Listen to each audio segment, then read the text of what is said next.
Voilà, là vous constatez que tout à l'heure, quand j'étais en vue, quand j'ai fait un hide sur les polygones, j'ai créé en fait une edge.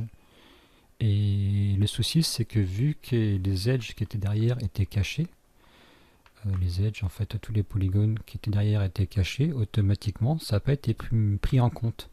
Et il faut faire vraiment très attention avec ça, parce que si on commence à travailler en hide, si je puis dire, en fait, en caché, et qu'on crée d'autres lignes supplémentaires ou d'autres polygones, tout ça, ben, vu que c'est pas pris en compte à la fin, lorsqu'on affiche tout, ben, ça peut être vraiment problématique. Parce qu'on se retrouve avec la moitié du personnage qui est créé et l'autre moitié qui ne l'est pas. Donc voilà, c'est un petit souci qui peut arriver éventuellement. C'est toujours bon à savoir. Sinon, il y a encore une autre chose en fait qui pourrait éventuellement vous arriver, qui m'est déjà arrivé, c'est que si vous allez sur polygone et que vous cachez les autres polygones, et qu'après vous faites un non-hide, ça veut dire qu'en fait vous faites en sorte à afficher les polygones, mais que vous vous rendez compte en fait que il n'y a rien qui s'affiche. Il se peut en fait qu'à ce moment-là vous soyez sur Vertex ou sur un autre, sur Edge ou sur autre chose en fait. Donc faites attention sur votre sélection. Parce que si vous voulez réafficher les polygones, il faut être sur polygone. Si vous êtes sur Vertex et que vous faites réafficher, il va vous réafficher que les vertex. Et là, d'un seul coup, vous comprendrez pas, quoi, parce que les polygones s'afficheront pas, donc vous penserez que tout a planté, quoi. Bon, c'est encore une chose qui m'est arrivée, quoi.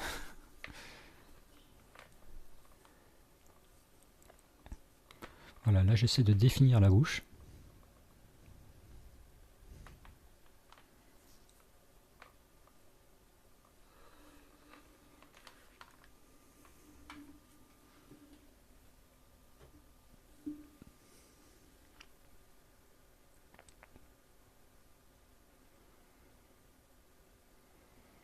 Là j'ai fait un extrude, donc une extrusion, quoi, en fait.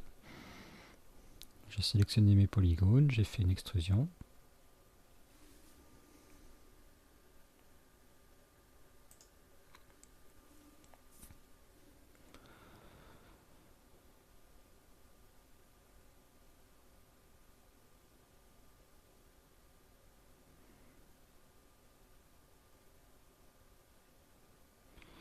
Là vous constaterez en fait que je mets pas mal d'edges différemment, les unes à côté des autres. Alors ça va créer une forme de pincement au niveau des lèvres. Au moment où je vais faire un lissage, ça va permettre à la bouche d'être plus fine. Mais le souci, c'est qu'au niveau des joues, vu que toutes ces lignes sont très proches les unes des autres, eh ben, il faut faire en sorte à les écarter, quoi. Autrement, ça va, au niveau du rendu, ça risque de faire vraiment des pincements, ça risque de pas faire joli, quoi.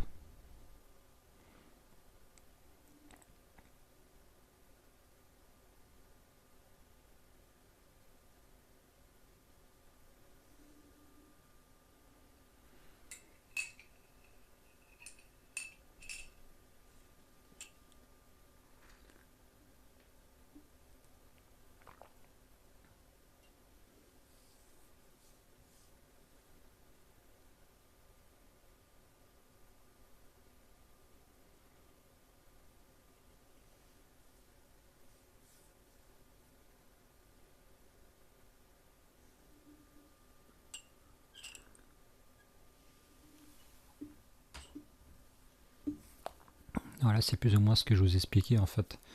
Lorsqu'on rajoute des lignes supplémentaires, on se retrouve avec un gros pâté à la fin. Donc il faut faire attention parce que à certains endroits ça peut être avantageux. De toute façon, on est obligé de le faire, quoi, plus ou moins. Mais à d'autres endroits, ben, l'accumulation de lignes fait que c'est plus dur à gérer après.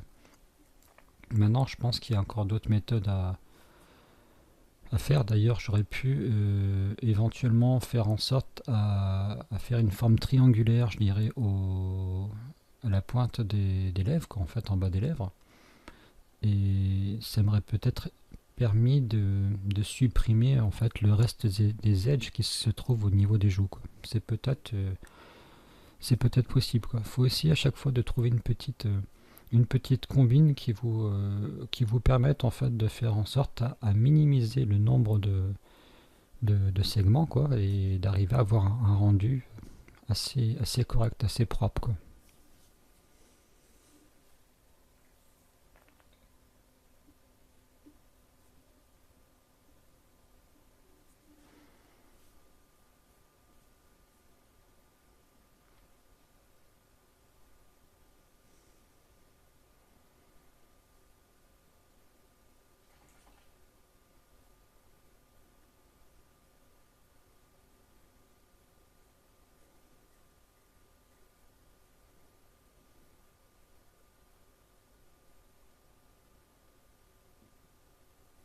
Ouais, je donne un peu plus de relief au niveau du nez, tout ça.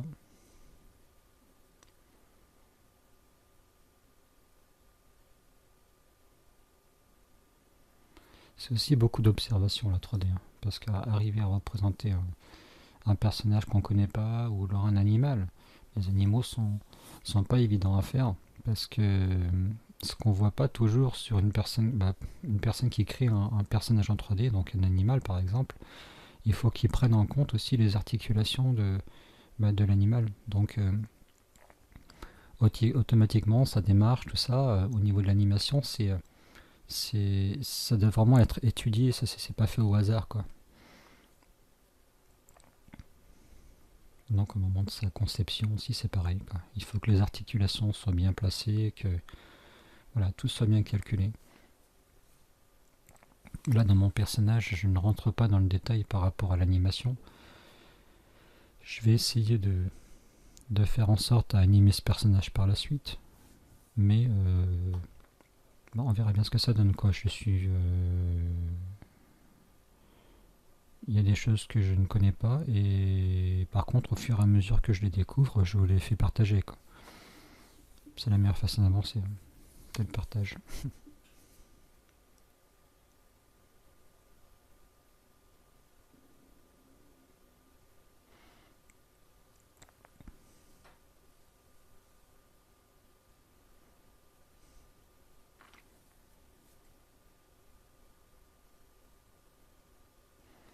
Je pense que vous arrivez plus à voir ce que j'essayais de dire par rapport aux courbes. En fait, les courbes, il fallait qu'elles soient un peu plus douces. Je ne sais pas si vous avez... Voilà, vous voyez, en fait, là, j'essaie de faire en sorte à ce qu'il n'y ait pas de cassure, quoi, de courbes trop rêches, trop dures. Là, en fait, quand je fais Alt X et que je me mets en fait en transparence, on peut constater, regardez sur la gauche, à l'intérieur de la bouche, j'ai des vertex qui sont sortis de la symétrie. C'est quand j'ai fait mon extrusion, en fait. Je pense qu'il y a une possibilité de faire une extrusion tout en gardant en fait l'alignement par rapport à la symétrie. Mais je m'en souviens plus, donc ça date de longtemps. Oui, là ça peut être vraiment le bazar parce qu'il y a tellement de segments, il y a tellement de vertex que faut pas trop se perdre, quoi, là-dedans. Souvent quand on a tendance à toucher ce genre de choses, on se retrouve avec un résultat qui est assez qui fait peur, quoi.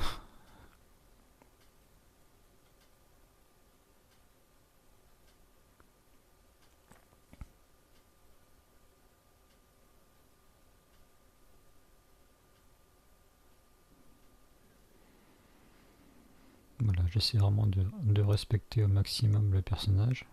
Moi je dis au maximum, façon de parler. Il y a des choses que j'ai pas trop prises en compte. Là on voit bien voilà, que je n'ai pas respecté en fait le crâne du personnage, mais au fur et à mesure, voilà, je peaufine, quoi.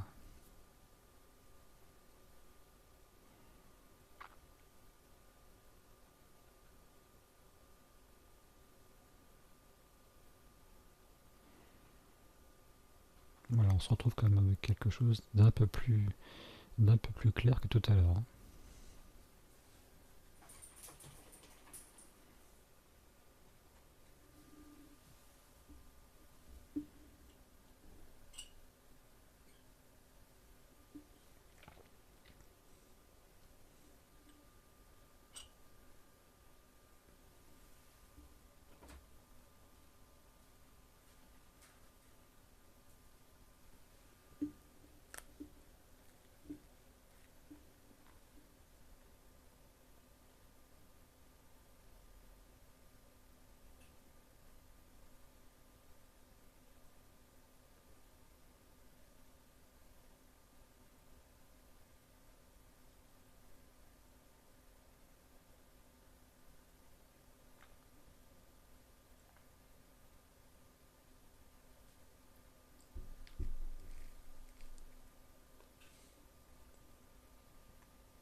Vous avez vu que j'ai en fait sélectionné Soft Selection, donc Use Soft Selection, ce qui permet en fait, quand vous changez en fait le chiffre à l'intérieur de fall off, ça vous permet de, dès que vous sélectionnez en fait un vertex, il va chercher tous les vertex qui sont à proximité, et selon le nombre, plus le nombre est élevé, et plus il en prend d'autres en fait autour de lui, quoi.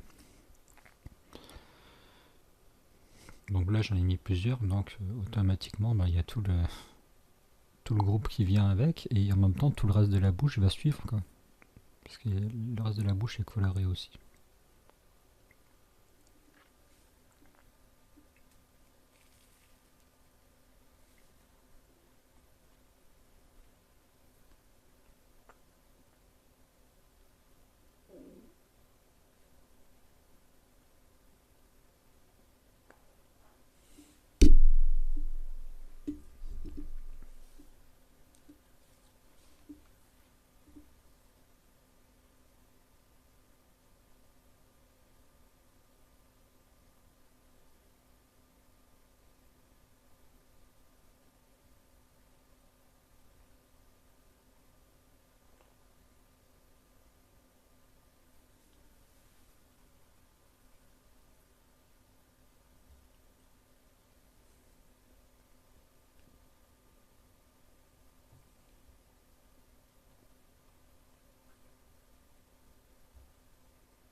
Bon, c'est pas parfait, mais je pense que la structure de base est vraiment est correcte, quoi.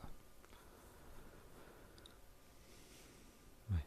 On essaie d'arrondir un peu le nez.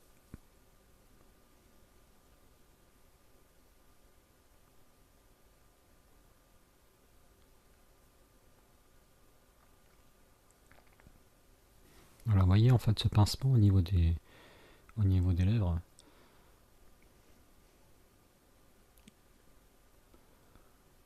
Les segments sont quand même assez rapprochés, donc automatiquement ils provoquent un pincement.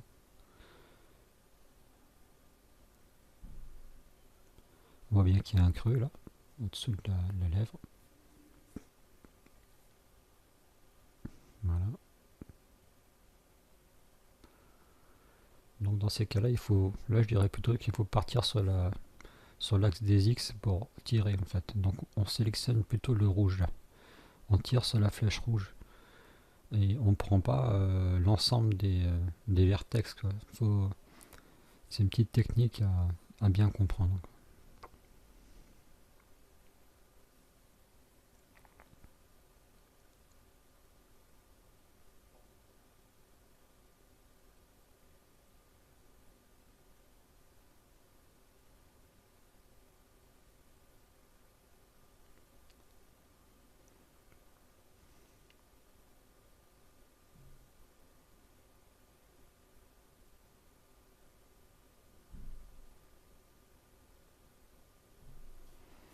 Donc là je tire sur l'axe des Z. J'ai utilisé Use Soft Selection.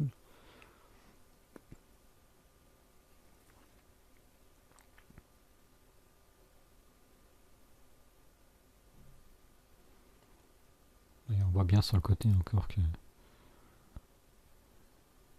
c'est assez déformé, quoi. Donc là, voilà, là c'est flagrant. Vous avez des lignes qui ne sont pas très jolies, quoi. Vous voyez bien, donc le principe c'est juste de faire en sorte à ce que les lignes soient bien alignées, bien, que ça fasse propre en fait. Et même quand vous voyez pas la totalité de votre personnage, si vous respectez ça, en fait, l'ensemble du personnage devient plus cohérent, devient plus propre, quoi. Là, j'ai encore la tête qui est un peu ovale, là, mais bon.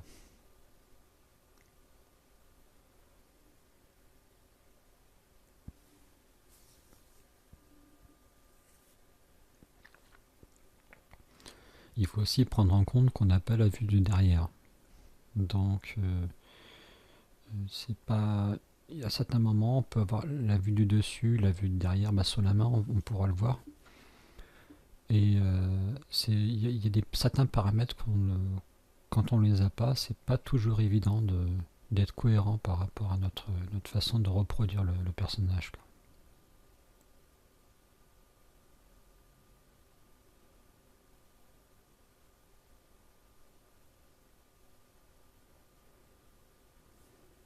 Voilà, ça fait un peu plus propre.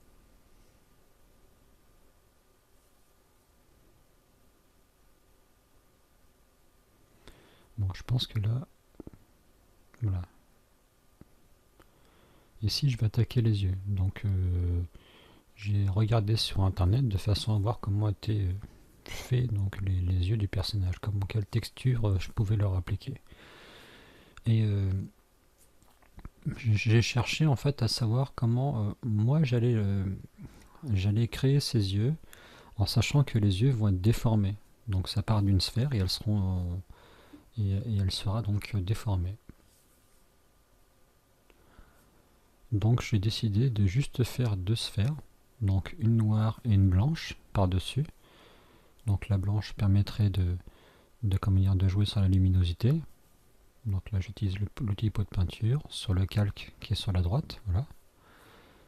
Et là en fait j'ai commis entre guillemets une erreur. C'est que j'ai créé cette sphère, elle n'était pas vraiment au centre, j'aurais préféré qu'elle soit au centre.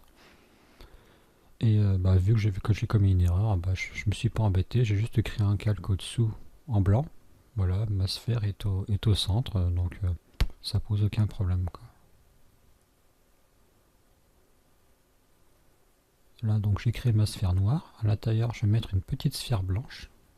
Quand je sélectionne en fait l'outil pour tracer les cercles, je, je maintiens la touche Shift, je crois, hein, si j'ai dû le marquer d'ailleurs, de façon à conserver les proportions, qu'elles soient égales, quoi.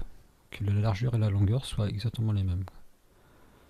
Là, je duplique le calque, donc c'est un calque blanc, et j'ajoute un flou gaussien en fait. C'est un genre de flou, mais qui s'étale sur tous les donc sur les X, les Y. Voilà, c'est les Z et les c'est X et les Z. Voilà, et en appliquant ce flou, on remarque que autour du blanc, on a un flou supplémentaire. Donc j'essaie de pas trop en mettre au tout début, que ça fasse pas trop sale, quoi. Et après, je vais dupliquer ce calque. Voilà, je duplique ce calque et je lui applique, vu qu'il y a déjà un flou dessus, c'est comme si j'avais j'ai deux couches de flou qui sont superposées les unes au-dessus des autres. Ça, c'est maintenant, je sais pas si c'est une bonne façon de faire, mais bon, c'est pas. Voilà, c'est une méthode que j'ai décidé d'adopter. Donc maintenant, j'efface, donc je cache le vert en passant par mes calques. Et ce qui se passe, c'est que là, quand je vais faire ma sphère, non, ça le fait pas. Je pensais que ma sphère serait cachée, mais c'est pas le cas. Ça m'est arrivé pas mal dans ce tuto en plus. Donc la sphère, je l'ai convertie en éditable polygone. Donc là, je lui applique un UVW map. Je sélectionne planar, donc planaire.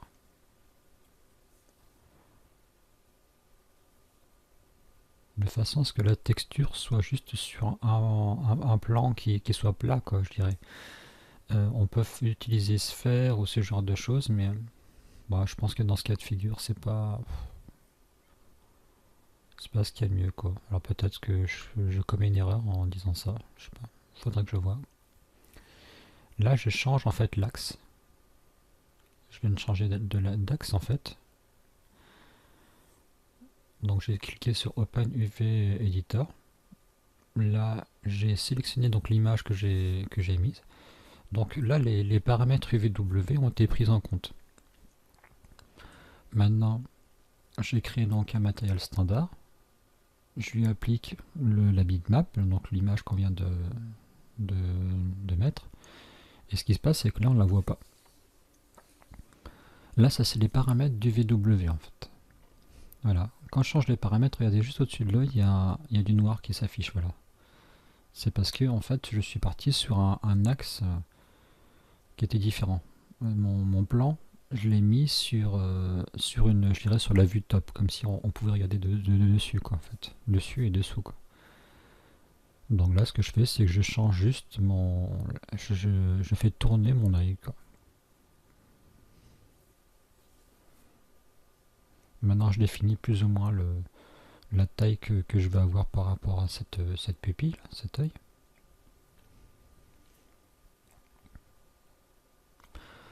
Alors, je le répète, en fait, ça c'est une méthode que j'ai déjà vue dans d'autres tutos et que j'ai mis en application. Alors, il y a plusieurs inconvénients. Donc, comment dire ça? J'ai décidé d'opter pour cette technique, donc en prenant donc une FFD 444, donc 4 c'est le nombre de points en fait que vous avez. C'est une boîte en fait qui vient se mettre autour de la sphère et qui permet de déformer l'objet qui est à l'intérieur. Voilà. Moi j'ai opté pour ça parce que je l'avais vu faire. Et pour arriver à faire un œil comme ça, je voyais que cette solution. Ce qui se passe, c'est que si par exemple je demande à l'œil, à la pupille en fait, de suivre un objectif, chose qui est faisable en fait avec un œil rond, on peut faire en sorte à ce que l'œil suive en fait la caméra. Genre, je mets une caméra sur scène avec que je fixe en fait sur le regard du personnage et le regard en fait va pivoter vers la caméra. À chaque fois en fait le personnage va regarder la caméra. Donc on peut faire en sorte à ce qu'il regarde la caméra, à ce qu'il regarde un autre objet, voilà. On peut jouer là-dessus. Mais sur une sphère normale. Donc chose que je peux éventuellement faire. Mais sur un œil déformé, si l'œil tourne automatiquement, vu qu'il est déformé, ben, il va sortir du corps, quoi. Et donc ça sera pas faisable.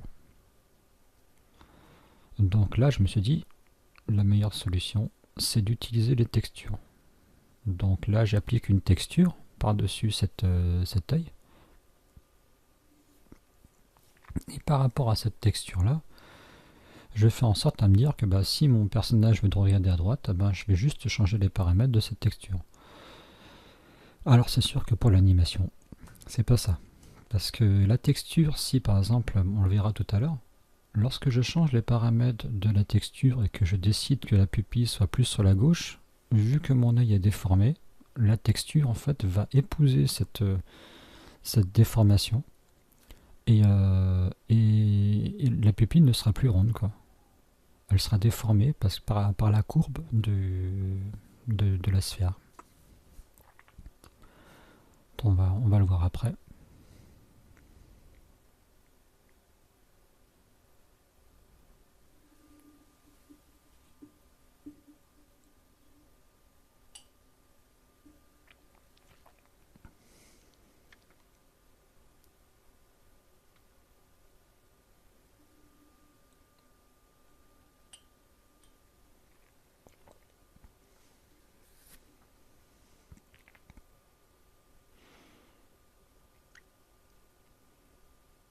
Je sais pas si vous arrivez à tout suivre. Voilà, là je change en fait les paramètres de la texture. Donc on voit bien que là, de haut en bas, ça va encore, mais quand je pars trop sur le côté, voilà, regardez comme ça se déforme. Vous voyez, en fait, la texture est déformée par rapport à la courbe de la sphère. Et, et je sais pas comment faire par rapport à ça. Et puis en même temps, je pense pas que ce soit la solution. Ça, j'ai créé cet œil déjà, ne serait-ce que de façon à ce que vous puissiez, vous de votre côté, arriver à reproduire un personnage. L'objectif, c'est pas de l'animer, quoi. Parce que, parce que l'animation, pour arriver à animer, déjà, il faut prendre pas mal de choses en compte. Et je manque encore de connaissances. Mais au fur et à mesure, je pense que ça devrait être faisable. Et ce serait abordable même pour vous, quoi.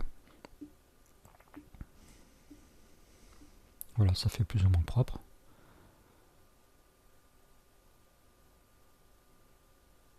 Voilà. Maintenant, je décide de faire une boîte. Tac, tac, voilà. On voit pas en fait l'axe de left en fait, le côté gauche. Donc voilà, P, R, convert to editable polygone. Hop, je sélectionne donc les edges. R, là je suis sur l'axe des Y que je modifie. Après l'axe des X, Alt X pour la transparence. Voilà.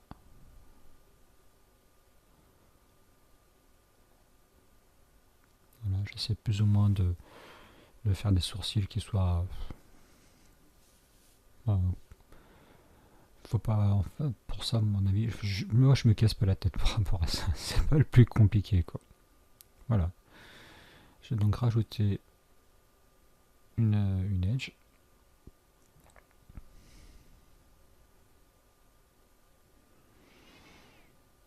Après, avec le lissage, en fait, ça va s'arrondir.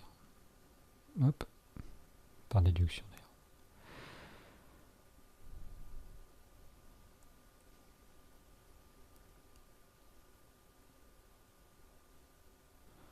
Voilà, là j'ai appliqué un mesh smooth.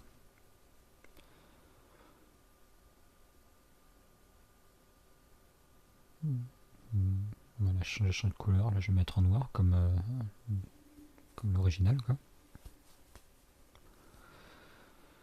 Voilà, c'est pas. On pourrait dire que c'est pas top, mais en fait, je vais juste. Là, je me contente de partir sur Editable Polygone et d'utiliser un Use a Knob Subdivision. Alors, par contre, j'ai décoché l'ampoule de Mesh Smooth. Et la subdivision, j'ai mise en 3. Donc, sur un petit objet comme ça craint pas grand chose. Mais si vous le faites sur un personnage, vous risquez d'avoir de sacrés problèmes. À part si votre ordinateur est très puissant, quoi. Parce que là, vous allez voir, en fait, je sais pas si vous pouvez le voir par la suite. Non, je le montre pas. Il y a énormément, en fait, de, de vertex, tout ça. Ah.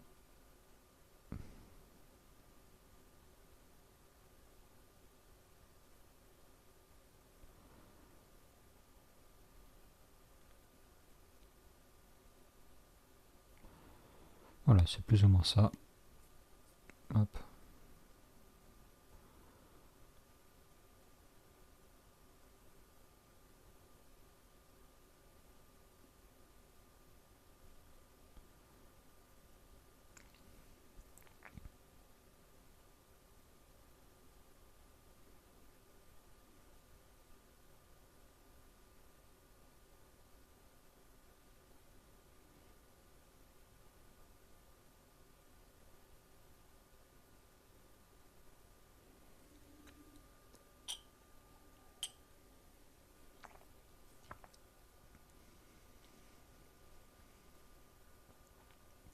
Donc voilà. Là, j'ai créé mon sourcil. Alors, je me rappelle. Voilà. J'essaie de faire en sorte à bien créer mes calques par rapport à l'objet.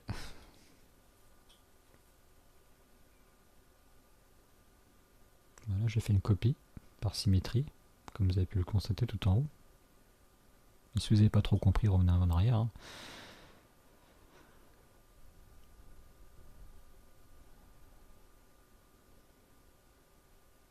Voilà, il me dit qu'il n'y a pas de caméra, oui, parce que j'appuie sur la touche C. C, c'est pour lancer la caméra. On va se mettre en vue caméra. Alors, sourcil, je ne me souvenais plus. Tant pis, de toute façon, si je fais des fautes d'orthographe sur ce coup-là, je suis désolé. Hein. Je suis pas prof de français, mais bon. Il y a des mots. Hein. Voilà, j'ai fait en sorte à tous les répertorier, les mettre sur des calques différents. Voilà, bon, ça fait plus ou moins propre. Alors maintenant,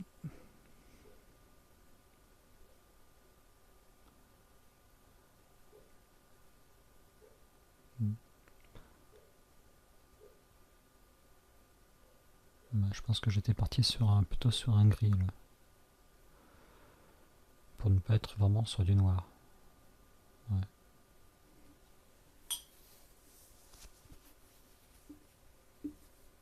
Après, ça tient qu'à moi, quoi.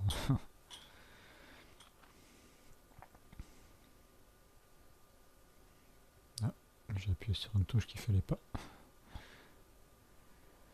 Donc voilà, là j'ai mis... là je suis sur quoi? Là je suis sur l'œil, voilà. La texture de l'œil. Ah oui, c'est vrai. J'avais oublié. Donc là je fais en sorte à donner de la brillance à ma sphère, de façon à donner ce côté un peu vert ou... Comment dire ça? Oui, le côté brillant qu'on a sur le globe oculaire, quoi, en fait. Un petit reflet. Je pense pas que ça se voit énormément là, dans le cas de figure, là, mais bon. Et après, ça dépend de l'éclairage aussi, et ça dépend de l'environnement, parce qu'on peut faire en sorte à ce que l'environnement ait un impact sur l'objet. D'ailleurs, c'est souvent le cas.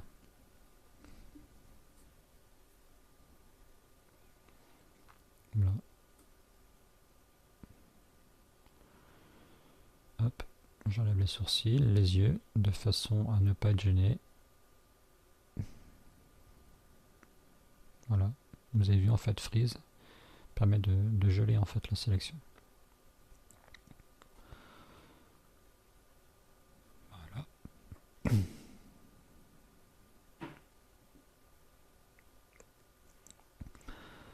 Là l'objet est comment dire, il est présent, mais je ne peux pas en fait, je ne peux pas le toucher quoi. Il est gelé. Donc les yeux en fait on peut pas, voilà, on peut pas les atteindre. De toute façon, à partir du moment où on est sur le personnage, donc là dans notre cas de figure c'est le vert quoi. Si on est dedans, qu'on est au niveau des paramètres vertex, edge et ce genre de choses, en fait dans les modifications de l'objet, on ne peut pas toucher en fait un objet qui est extérieur quoi, en règle générale quoi. Donc là j'essaie de peaufiner plus ou moins comment dire, le fait que mon œil puisse épouser le corps, que ça fasse qu'il fasse plus qu'un.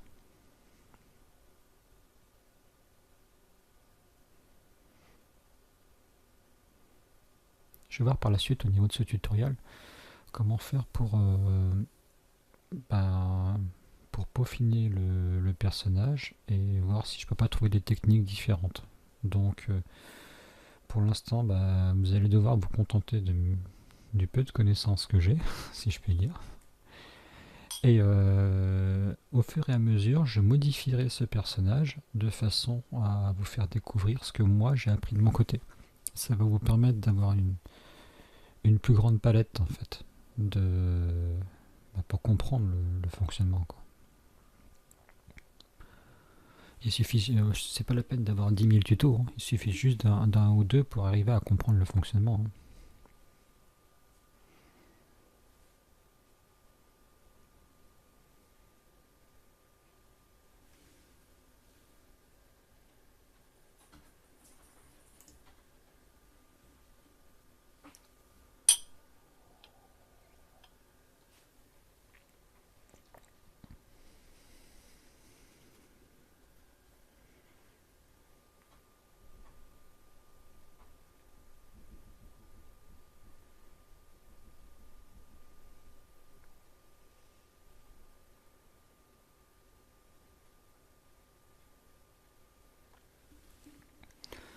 Voilà, vous voyez, ne serait-ce que ça, c'est une accumulation de plusieurs.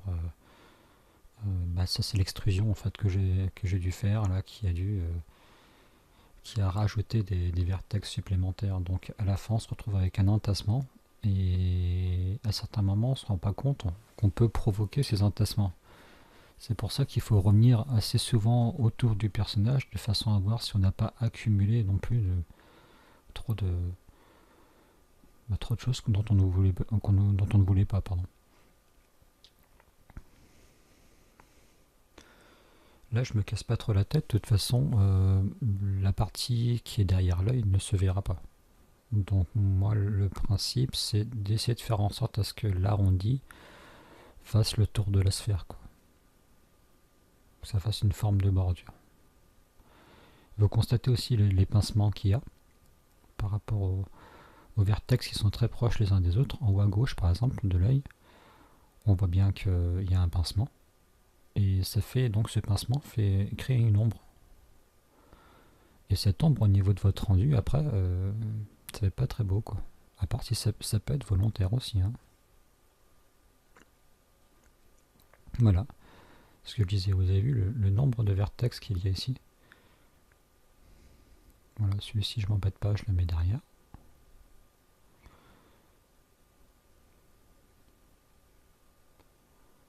Voilà, ici, je vais faire en sorte à écarter, je pense, les deux vertex qui sont dans l'angle.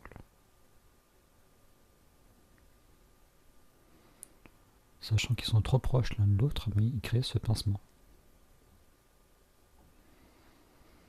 J'ai dit je pense, mais je ne l'ai pas fait.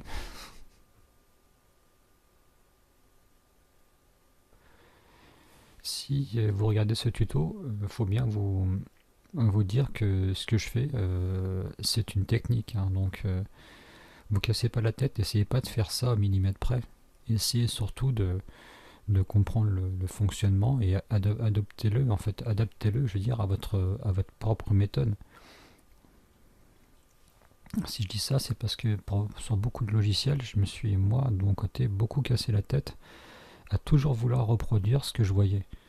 Et je me suis rendu compte qu'en fait, qu'il fallait juste avoir les outils et adapter en fait tout cela à notre façon, quoi, à notre sauce. On a quand même quelque chose de plus arrondi et de plus agréable.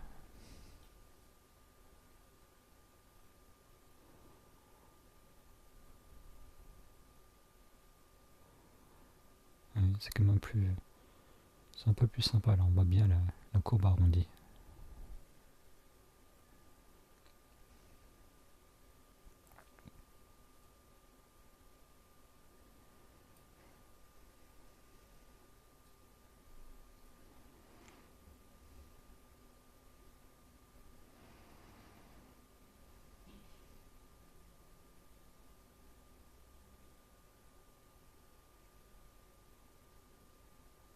Voilà. Encore un endroit où il y a un pincement.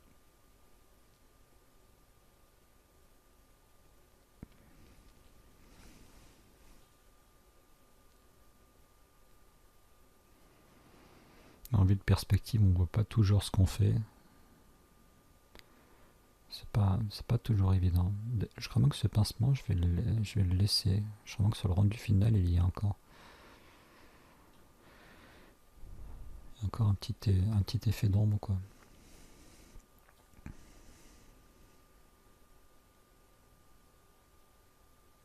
Voilà, si je sélectionne les vertex en fait comme ça ici, euh, vu que je suis sur une symétrie, je sais pas si je vais réussir à vous l'expliquer. En fait, vu que la partie gauche du personnage n'est pas...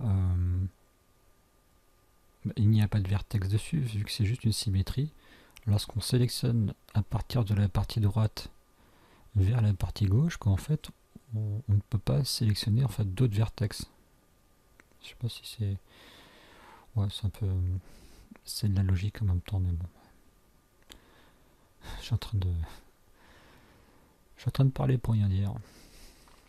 Mais c'est pas grave, ça c'est moi. Mon caractère.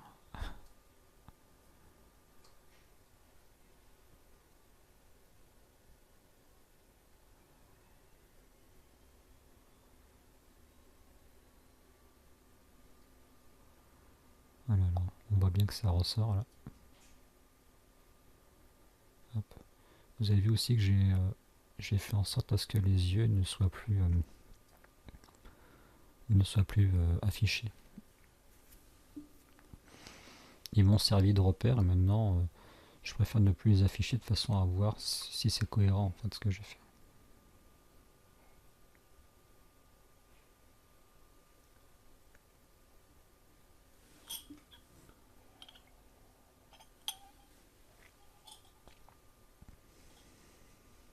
Voilà. Maintenant regardez bien ici, je fais en sorte à ce que la joue soit plus arrondie. En fait, que la courbe soit plus... vous voyez, qu'elle essaie d'épouser plus ou moins le sens de l'œil là. Comment dire, l'arrondi de l'œil, qu'elle parte dans le même sens, quoi, si je puis dire.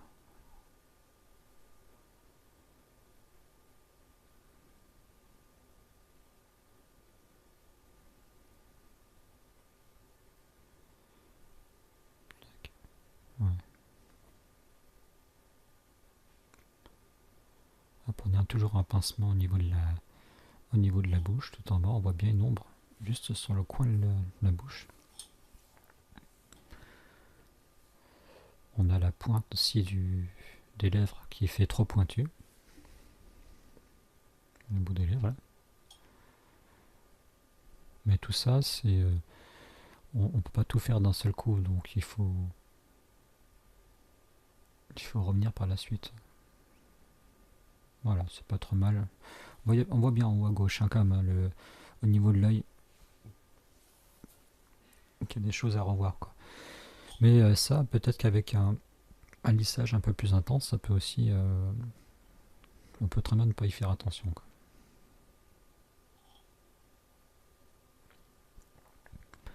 Donc là, je cache les sourcils.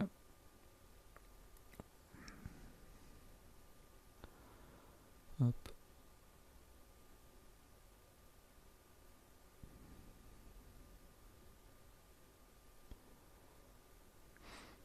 Ouais.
Bon, c'est pas trop mal dans l'ensemble.